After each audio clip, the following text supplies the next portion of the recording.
Hello! Welcome back to the HP with a BA project.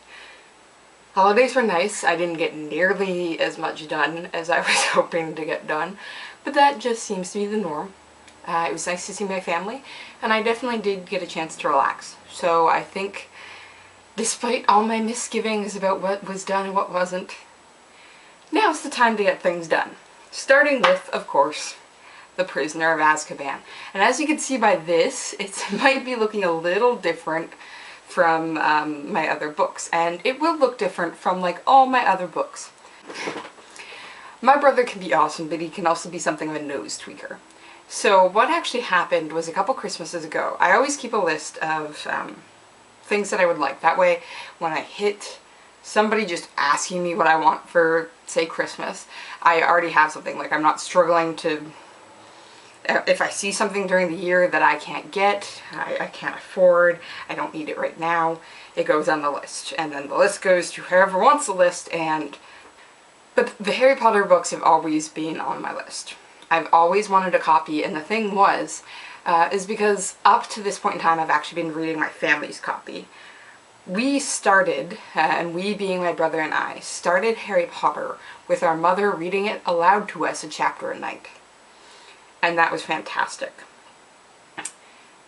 So the books have always been family books. Now, we never got through the entire series. I think we only did that for first 3 books, and then at that point in time, Mike was definitely too old for it.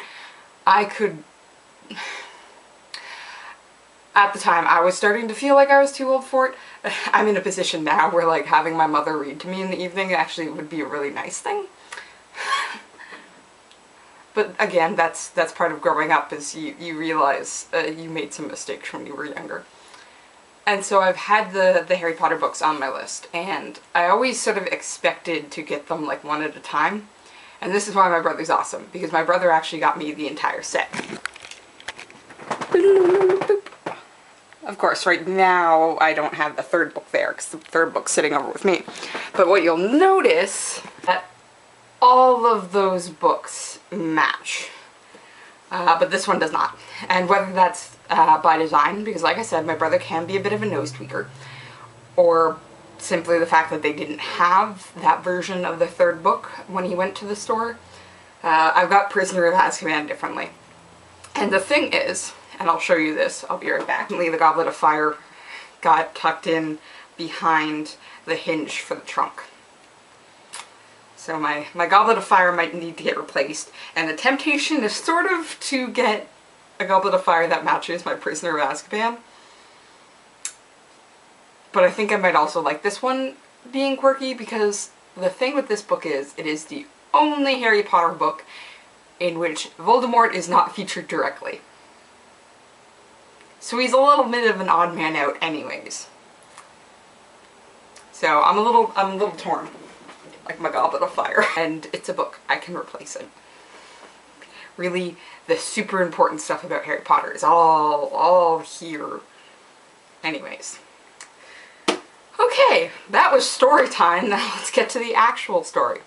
The Prisoner of Azkaban. Like I said, this is an odd man out.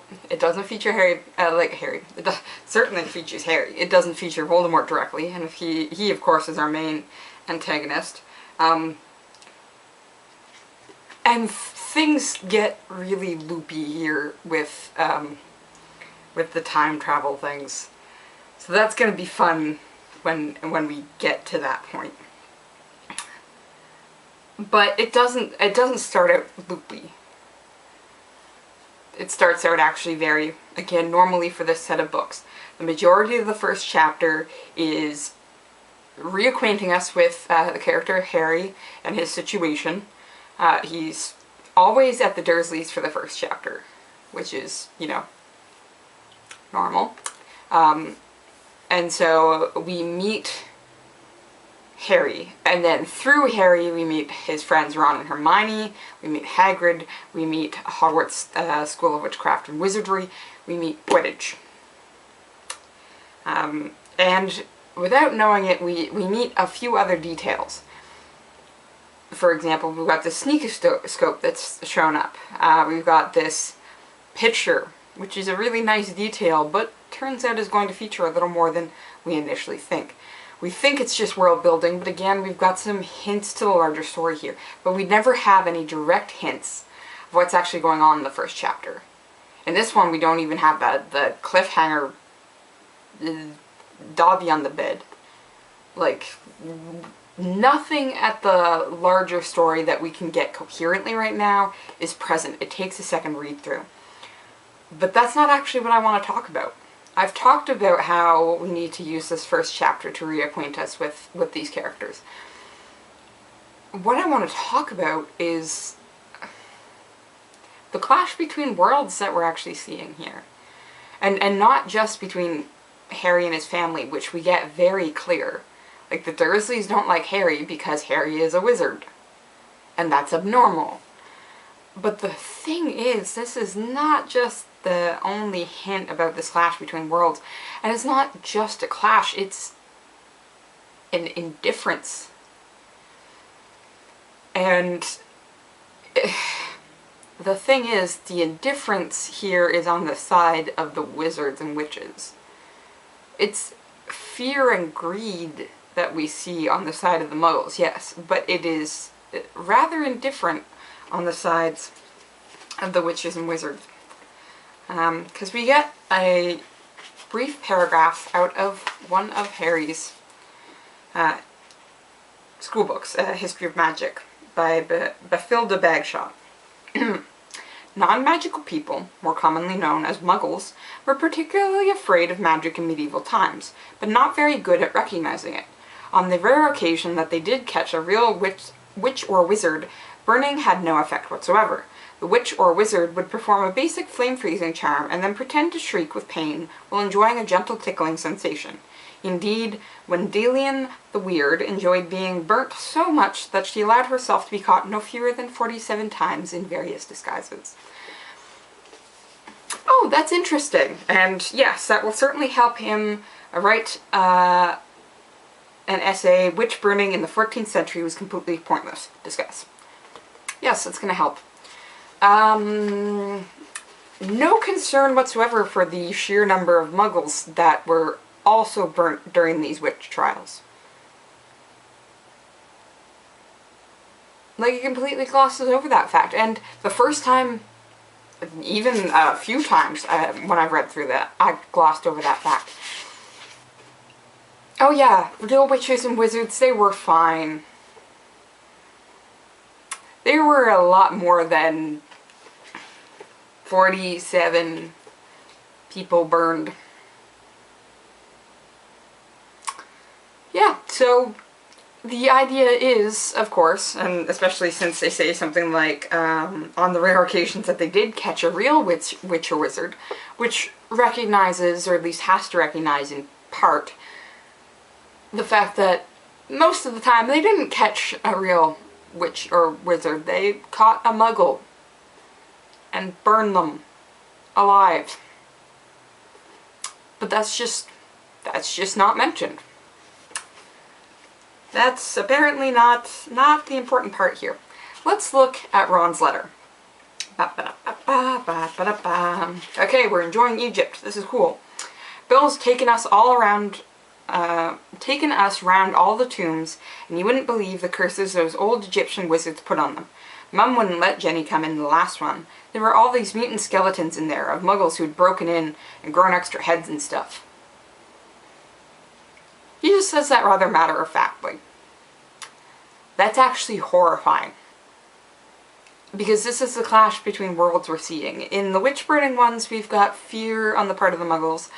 In the tombs, we've got greed on part of the Muggles. And yet the response by the wizards on this one again is, it's indifference. Like, really, if a witch or a wizard can in fact just freeze flames, couldn't you help all those poor Muggles that are getting... No? Also Egyptian wizards putting curses on tombs.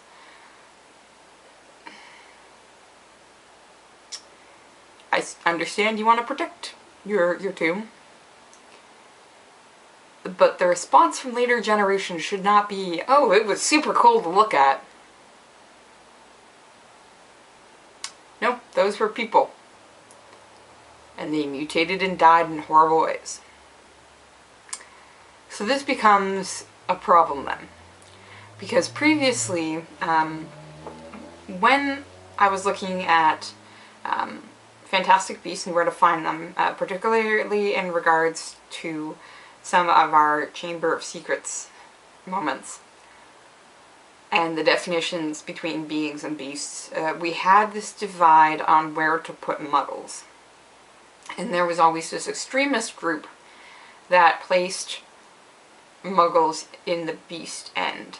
But what we need to keep in mind, and J.K. Rowling does this beautifully, what we need to keep in mind, of course, is it is not just the pure bigots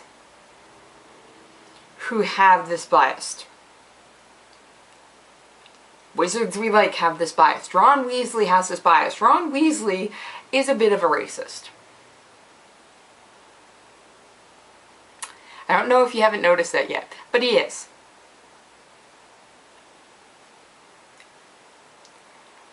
But the thing is, we see him learn as we go along. And the other thing is, we happen to like Ron even though he is a bit of a racist.